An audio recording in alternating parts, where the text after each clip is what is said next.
What once symbolized freedom and opportunity has become a financial trap. With new car prices rivaling mortgage payments and interest rates soaring into double digits, Edmunds' data paints a bleak picture. Millions of Americans are being priced out of the car market, left stranded by a system that seems designed to exclude them. According to Edmunds, the average price of a new car has surged to nearly $48,000. Numbers that feel like a punch to the gut. How did we get here? What caused this seismic shift in the automotive world? Are we witnessing the end of affordable cars? Today, we're diving into the perfect storm revealed by Edmunds, a crisis that's shaking the car market to its core, from skyrocketing prices to a used car shortage that's leaving countless buyers out in the cold.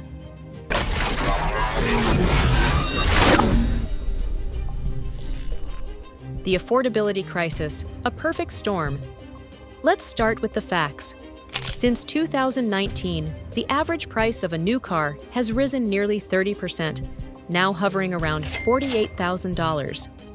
This isn't just a spike, it's a crisis born from a perfect storm of events.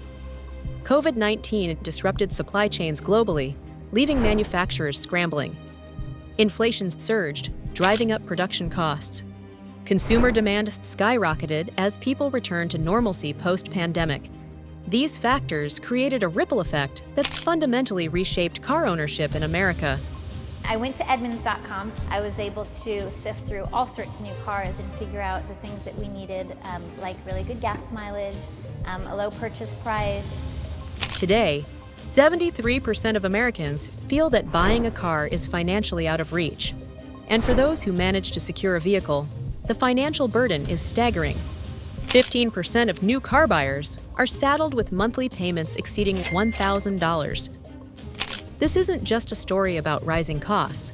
It's a wake-up call for millions who now face tough choices: stretch their budgets to the breaking point or walk away from car ownership entirely. The financial strain, crushing interest rates. If high prices weren't enough, interest rates are adding fuel to the fire. Consider this. Before the pandemic, new car loans averaged an interest rate of 4%. Today, that number has more than doubled to 10% for new cars and a staggering 14% for used vehicles. For a $30,000 loan, that shift translates to monthly payments jumping from $550 to nearly $700. That extra $150 is far from trivial for families already grappling with rising costs in housing, healthcare, and everyday necessities. Jessica Caldwell from Edmunds points out that lenders are becoming increasingly selective, favoring borrowers with high credit scores. Well, I think they're definitely keeping their eye on the future of mobility, and I think the problem is that nobody knows what the right answer is. This shift locks out those who need financing the most, leaving a vast portion of Americans stuck in a vicious cycle of financial strain. The disconnect: expectations versus reality. The heart of the issue lies in the massive gap between consumer expectations and market reality. Many buyers still hope to purchase a new car for around $30,000. However, the actual average transaction price now sits at a jaw-dropping $47,700. For those looking for budget-friendly options under $20,000, the news is even bleaker. Such vehicles are nearly extinct. The result? A growing sense of frustration and defeat as buyers walk into dealerships with reasonable budgets, only to realize they can't even come close to affording what they want. I know this is hard to do, but after the test drive, it's really important that you leave the dealership, go home, sleep on it. When you wake up in the morning, you'll probably know what car is right for you and what fits into your budget. The used car market, a grim alternative.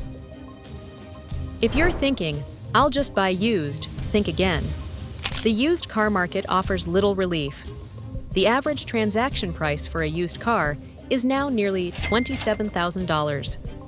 Buyers are forced to choose between older, high-mileage vehicles or shelling out for newer models at premium prices. Even worse, the shrinking inventory of used cars, driven by stricter emission regulations and longer ownership cycles, is creating a supply crunch. Many trade-ins are now over 6 years old, Component placement meaning buyers must grapple with higher maintenance costs or risk overpaying for a newer model. The interest rate trap, a financial minefield. Interest rates for car loans are at historic highs, creating what experts call an interest rate trap. Many buyers face loans with rates so high that monthly payments are unsustainable. And if you don't have stellar credit, prepare for rates exceeding 14%, making the cost of financing feel more like a punishment than a solution. This leaves millions questioning whether they can afford a car at all, let alone the dream vehicle they envisioned. Psychological toll, the emotional cost of ownership. Car ownership, once a milestone of freedom, has become a source of anxiety for many. Buyers face stress not just from financial strain, but also from feeling alienated by an industry that seems out of touch. For families already juggling rising costs in other areas, the high price of a car isn't just inconvenient, it's life-altering. Imagine choosing between reliable transportation and essential needs like healthcare or education. It's a heartbreaking reality for millions. A wake-up call for the automotive industry. This crisis isn't sustainable for consumers or the industry. If car manufacturers continue prioritizing luxury models and high profit margins, they risk alienating a significant portion of their customer base. The solution lies in balance. Affordable entry-level options need to make a comeback. Flexible financing programs could help buyers with limited credit. Creative solutions like car-sharing services or subscription models may offer alternatives to traditional ownership. The data from Edmunds is clear. If the automotive industry doesn't adapt, it risks creating a market that serves only the wealthiest buyers, leaving millions stranded.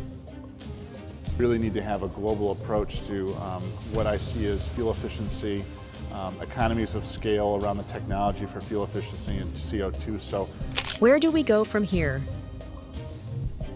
The car market is at a crossroads. Prices are soaring, options are dwindling, and for many, the dream of car ownership feels more like a nightmare. But this isn't just about cars. It's about fairness, accessibility, and the future of mobility in America.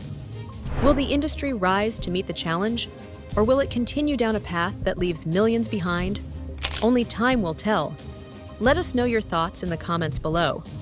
Have you experienced the effects of this affordability crisis firsthand?